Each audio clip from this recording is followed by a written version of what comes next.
যাই। রব্বুল আলামিন সূরা ইব্রাহিমের আয়াত নম্বর 7 এ ইরশাদ করেছেন, ওয়া ইতাআযানা রাব্বুকুম লাইন শাকারতুম লাযিদান্নাকুম। আল্লাহ ঘোষণা করছেন যে শোনো, যদি তোমরা শুকরিয়া আদায় করো তাহলে তোমাদের নিয়ামতকে বৃদ্ধি করে দেব।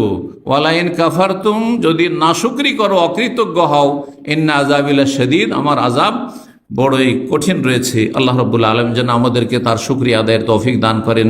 আরাম খাচ্ছেন, যোগ্যতা নেই, আপনি টেকনিশিয়ান নন, আপনি পেটের গরজে টেকনিশিয়ান হয়েছেন, আপনি রাজমিস্ত্রি নন, আপনি এই কাজগুলি ভালো করে জানেন না, তারপরে কাজ আপনি কন্ট্রাক্ট নিয়েছেন আর তারপরে এই কাজগুলি করছেন, যার ফলে আর টাকা আপনি ন্যায্য কিন্তু নিয়েছেন। এই রুজি হারামের কারণে বরকত চলে যায়। এইরকমই যারা সরকারি বেসরকারি প্রতিষ্ঠানে চাকরি করেন, নিজের দায়িত্ব নিজ নিজ দায়িত্বগুলি ঠিকভাবে পালন করেন না। আসসালামু আলাইকুম ওয়া রাহমাতুল্লাহি ওয়া বারাকাতুহু। 4 নম্বর কারণ হচ্ছে বরকতহীনতার, হারাম ভক্ষণ করে। হারাম খাচ্ছেন, হারাম উপার্জন করছেন, বিভিন্নভাবে হারাম খাওয়া, বিভিন্নভাবে হারাম খাওয়া। সুদ ধ্বংসাত্মক হারাম, আকলুর রিবা। 7টি ধ্বংসাত্মক পাপের অন্যতম হচ্ছে সুদ খাওয়া।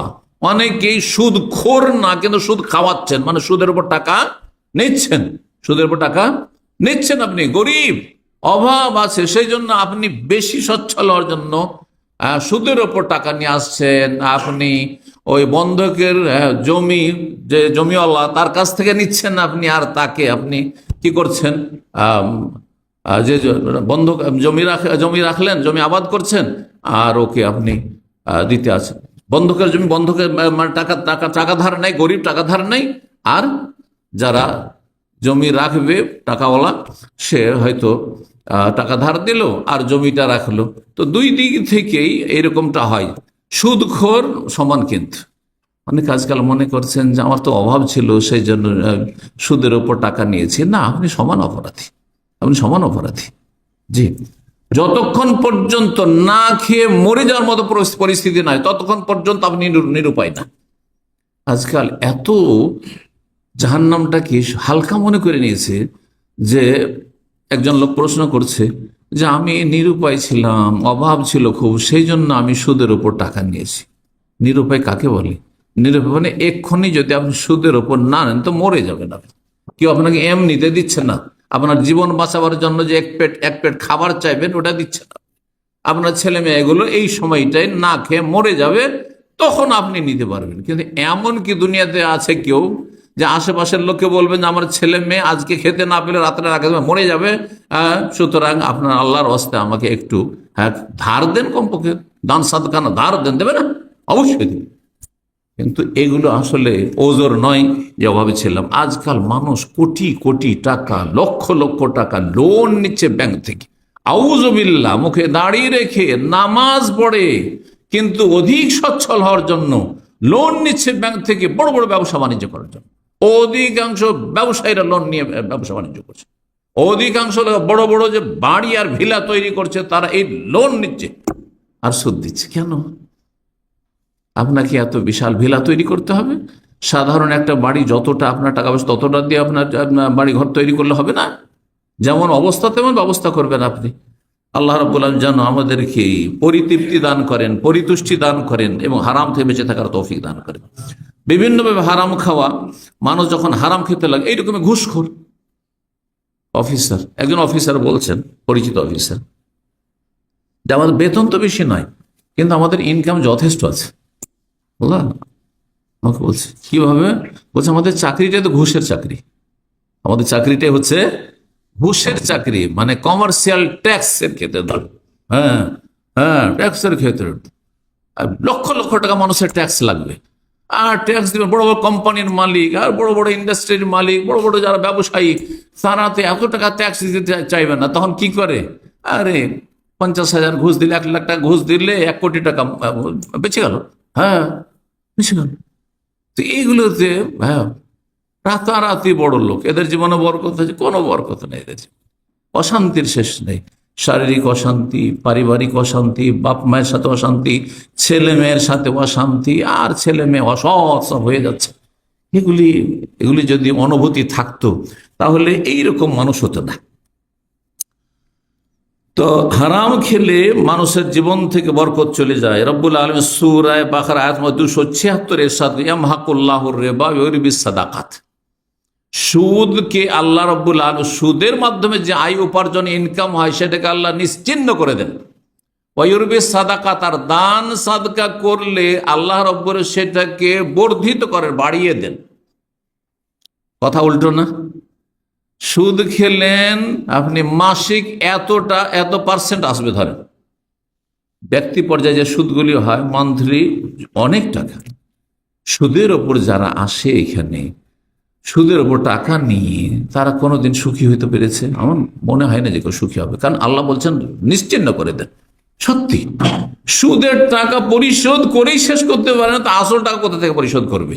আর তারপরে সে ভিসা কিনে এসছে, সেই টাকা কোথা থেকে পরিশোধ করবে? আর সেই লোন থেকে কি করে মুক্তি হাসিল করবে সেই করজা থেকে?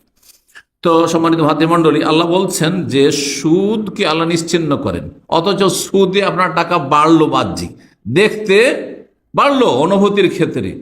দান সাদকা যখন করলেন, যত টাকা দান করলেন তো বাহ্যিক তো কমলো, দেখতে পাচ্ছেন। আমি 100 টাকা ছিল, আমি 10 টাকা দান করলাম তো 90 হইল। জাকাত দিলাম 100-তে 2.5 টাকা, তো 97.5 হয়ে গেল। 1 লাখ রিয়াল ছিল, 2,500 দিয়ে দিলাম তো 97,500 থাকলো, তো বাহ্যিক তো কমে যাচ্ছে।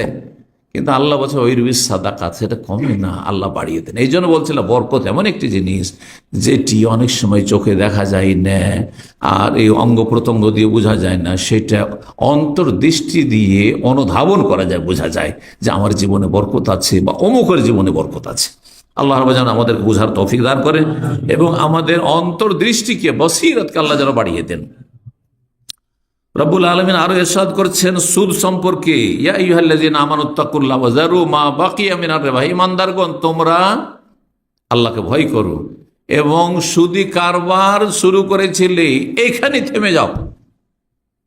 সুদের কারোর সাথে চুক্তি হয়ে আছে না, এই টাকাটা উঠিয়ে নি, না উঠানো চলবে না, ছেড়ে দাও, এইখানে ছেড়ে দাও, ত্যাগ করো। ইন কুনতুম মুমিনিন, যদি মুমিন মুসলিম হও, সৎ মুমিন হইলে, তাহলে মুমিন মুসলিম কোনোদিন সুদখোর হইতে পারে না। কাফের সুদখোর হইতে পারে, ইহুদি জাতি সুদখোর হইতে পারে, কিন্তু মুসলিম কি করে সুদখোর? ইন কুনতুম মুমিনিন, আল্লাহ বলছে। ফাইন লাম তাফআলু, যদি সুদি কারবার না ছাড়ো, সুদি লেনদেন না ছাড়ো, ফাযানু বিহারবি মিনাল্লাহি ওয়া রাসূল, আল্লাহর পক্ষ থেকে, রাসূলের পক্ষ থেকে যুদ্ধের ঘোষণা শুনে নাও। আল্লাহর যুদ্ধের ঘোষণা কি আর রাসূলের যুদ্ধের ঘোষণা কি? কে বলতে পারে? হ্যাঁ, আল্লাহর যুদ্ধের ঘোষণা। আল্লাহ কেমন করে সুদখোর বিরোধী যুদ্ধ করেন? না, বলুন। আল্লাহর যুদ্ধ হচ্ছে আল্লাহ আযাব বালা মুসিবত দিয়ে তাকে সর্বনাশ করে দেবে। এই জন্য সুদখোর কখনো দুনিয়াতেও আযাব আর আখিরাতেও আযাব। আল্লাহর যুদ্ধ হচ্ছে আল্লাহ তার জীবনে অশান্তি নামিয়ে দেন, অশান্তি। এত টাকা পয়সা ইনকাম করেছে সুদ খেয়ে, কিন্তু কোনো শান্তি নেই। আর রসুলের পক্ষ থেকে যুদ্ধের ঘোষণা মানে? হ্যাঁ, কে বলবে? আল্লাহর পক্ষ থেকে সুদখোরের বিরুদ্ধে যুদ্ধের ঘোষণা এবং রাসূল সাল্লাল্লাহু আলাইহি ওয়াসাল্লামের পক্ষ থেকে যুদ্ধের ঘোষণা। না কি না, শুধু লানত নয়, না লানত তো আছেই আল্লাহ এবং রসুলের সুদখোরের উপর। এছাড়া হ্যাঁ না, যদি রাসূলুল্লাহ সাল্লাল্লাহু আলাইহি ওয়াসাল্লাম থাকতেন আর এই সুদখোরদেরকে পেতেন, তাদের বিরুদ্ধে জিহাদের ঘোষণা করতেন। যেমন বদর উহুদ করেছেন, হ্যাঁ, খন্দক করেছেন, মক্কা বিজয় করেছেন, হুনাইনের যুদ্ধ করেছেন, তেমনি রাসূলুল্লাহ সাল্লাল্লাহু আলাইহি ওয়াসাল্লামের পক্ষ থেকে যুদ্ধের ঘোষণা। রাসূলুল্লাহ সাল্লাল্লাহু আলাইহি ওয়াসাল্লাম নেই, কিন্তু রাসূলুল্লাহ সাল্লাল্লাহু আলাইহি ওয়াসাল্লামের খলিফা মুসলিম শাসক আছে। মুসলিম শাসকের ফরজ যে সুদখোরদের বিরুদ্ধে যুদ্ধের ঘোষণা করবে, অ্যাকশন নেবে। জি, এটি হচ্ছে আয়াতের তাফসীর। তাহলে মুসলিম শাসকের এটি দায়িত্ব, দেশ থেকে সুদি সিস্টেমকে বন্ধ করবে। এবং কেউ যদি সুদি কারবার ব্যক্তি পর্যায়ে করে, সুদি কোনো প্রতিষ্ঠান থাকবে না, সুদি কোনো ব্যাংক থাকবে না, আর সুদি কোনো রকম কারবার থাকবে না। আর কোথাও যদি কেউ করে তাদের বিরুদ্ধে অ্যাকশন নেবে, সশস্ত্র অ্যাকশন নেবে। জি। 5 নম্বর বরকতহীনতার কারণ হচ্ছে মানুষের ধন সম্পদ বেঈমানি করা, যে কোনো ভাবে। কত যে বেঈমানি চলছে আল্লাহ জানে, কত যে বেঈমানি চলছে। এখানে আমাদের একজন বাংলাদেশি ভাই ছিলেন, পরিবার নিয়ে থাকতেন দমদমে, চলে গেছেন দেশে। উনি নিজে বলছেন আমাকে, অনেক বছর আগের কথা, এখানকার ঘটনা। একজন লোক তার কাছ থেকে 8,000 রিয়াল নিয়েছে ধার। 8,000 রিয়াল নিয়ে সে ইটালির ভিসা করে উদা হয়ে গেছে, ইটালি চলে গেছে। জি হ্যাঁ, মনে করেছে যে আমি স্বর্গে চলেই গেলাম, কিন্তু না, জীবনের বরকতকে তুমি ধ্বংস করে দিলে। আর একজন অন্য ভাষাভাষী আমার পাশের কলিগ, হ্যাঁ, উর্দু ভাষী যা আছেন কাশ্মীরি, তার কাছ থেকে বড় একজন পয়সাওয়ালা মানুষ, বড় স্যালারিতে এখানে চাকরি করতো, সে তার কাছে মাত্র 2,000 রিয়াল নিয়ে আমেরিকা চলে গেছে। আজকে থেকে 20-22 বছর আগের ঘটনা। মাত্র 2,000 নিয়ে আমেরিকা চলে গেছে। যাওয়ার পরে সেখানে গ্রিন কার্ড নিয়ে শায়েখ আমাকে মাঝে মধ্যে বলে যে আমরা অল্প বেতনে চাকরি করি, আলেম মানুষ, তার সে 10,000 15,000 রিয়াল বেতনে চাকরি করতো, সেও আমার টাকা মেরে আমেরিকা চলে গেল। আশ্চর্য কথা, একটা আশ্চর্য কথা। তো যাই হোক, তারপরে আল্লাহ তাকে কি একটু সুমতি দিয়েছে, কিন্তু এটা সুমতি নয়। সে গ্রিন কার্ড হাসিল করলো, এর টাকার মূল্য নেই, তো 10 বছর পর তুমি টাকা দিচ্ছ, 5 বছর 7 বছর কি 10 বছর পরে সে উমরায় এসছে। আসার পরে টেলিফোন করেছে যে শেখ, আপনার টাকাটা তো থেকে গেছিল, তো টাকাটা কিভাবে দেব? এইভাবে 10 বছরের পর টাকাটা দিয়েছে। বুঝতে পেরেছেন? এদের জীবনে কোনো বরকত আছে? এদের ছেলেমেয়েরা মানুষ হবে, এরা পশু হবে।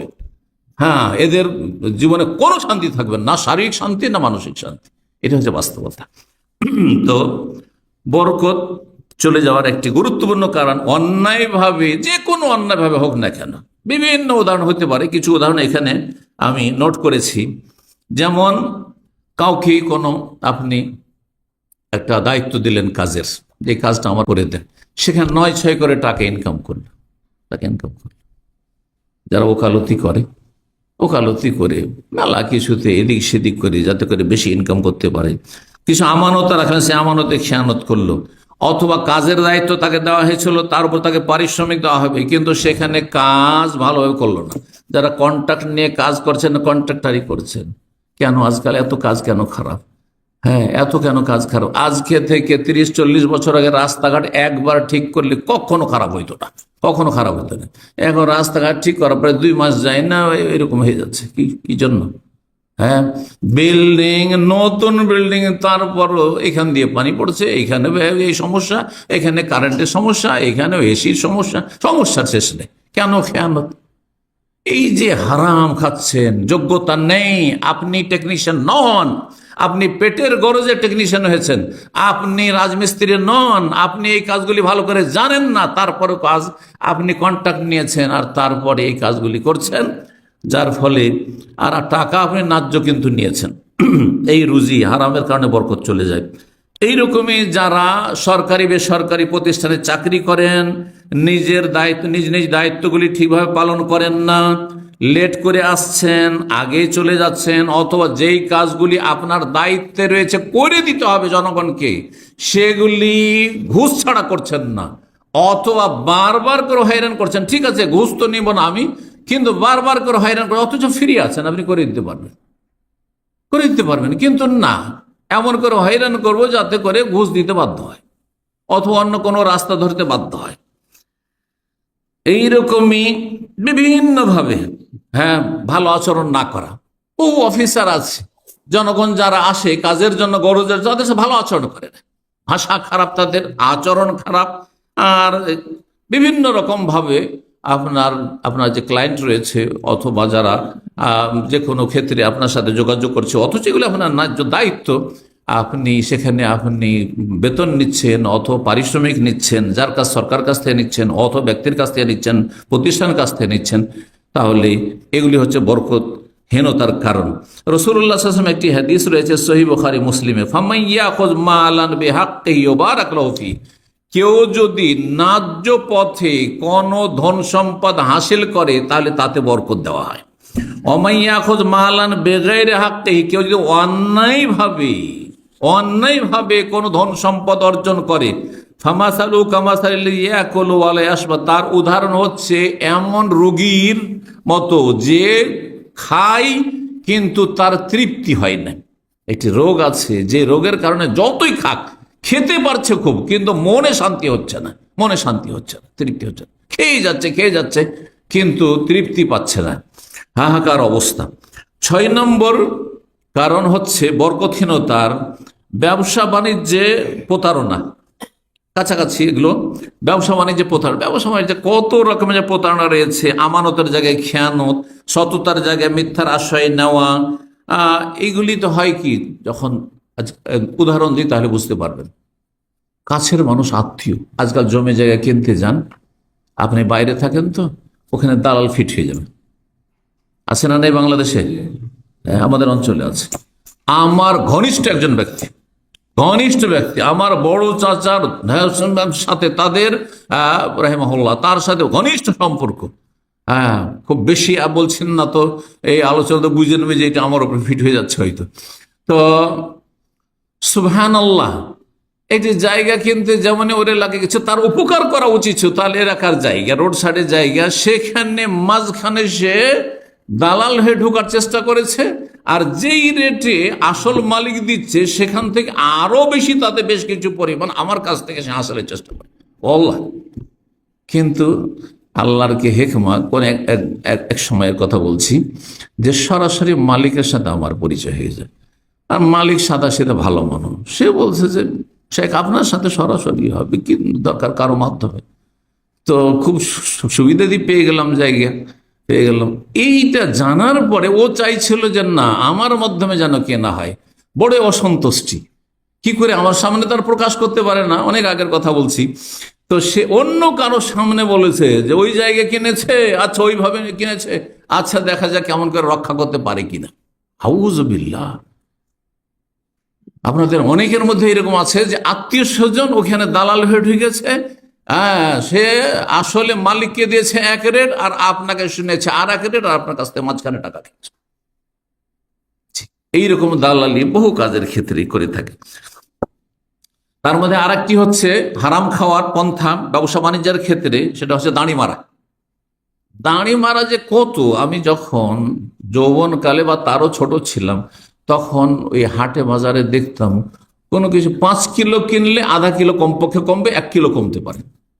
চাল বিক্রি করতে নিয়ে আসে ভিজিয়ে, বুঝতে পেরেছেন? পাট বিক্রি করতে আমি নিজে দেখেছি, পাটের যে আপনার কি বলে এগুলোকে, পাট যে বাঁধে, গাঁট, আমি গাঁটটা সহজ সুন্দর ভাষা, কি বলেন এগুলোকে? গাঁটি বলা হয় বা গাঁট বলা হয় কোনো এলাকায়।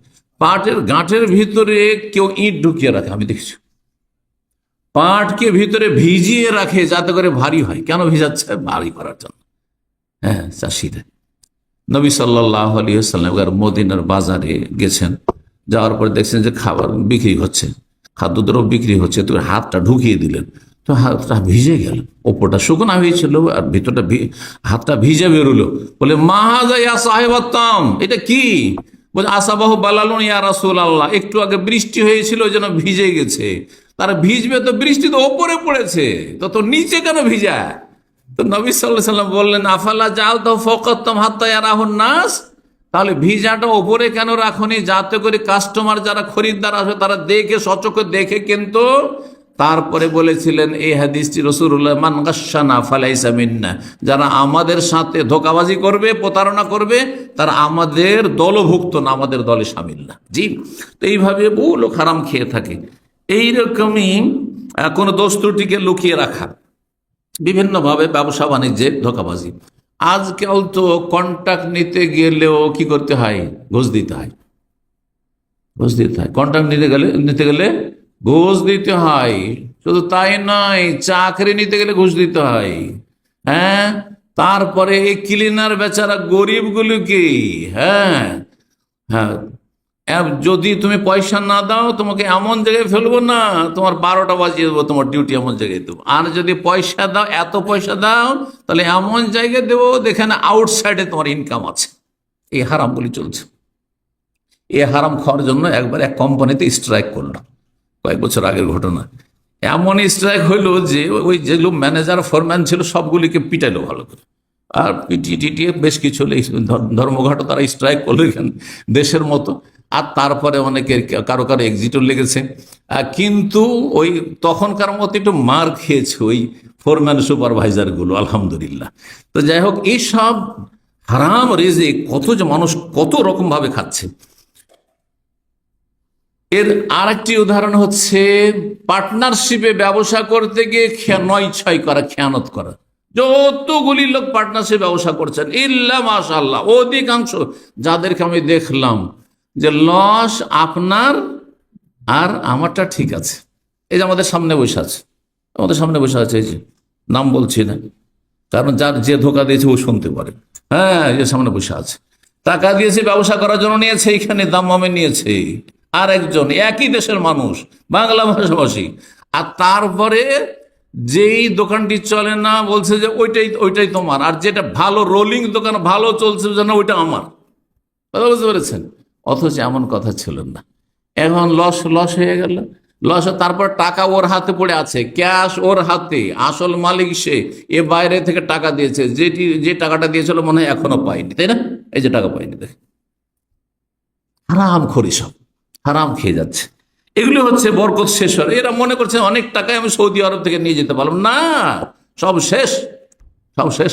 জি, আমি একজন লোকের কথা শুনেছিলাম যে এই দেশে সে স্ক্রাবের ব্যবসা করতো, আর স্ক্রাবের ব্যবসাতে কত যে হারাম খায়। হ্যাঁ, আল্লাহ হেফাজত করুন, ইল্লা মাশাআল্লাহ কিছু ভালো মানুষ হয়তো থাকতে পারে। স্ক্রাবের ব্যবসা করে বিশাল সে টাওয়ার তৈরি করেছিল ঢাকা শহরে, আর বিশাল ভিলা তৈরি করেছে।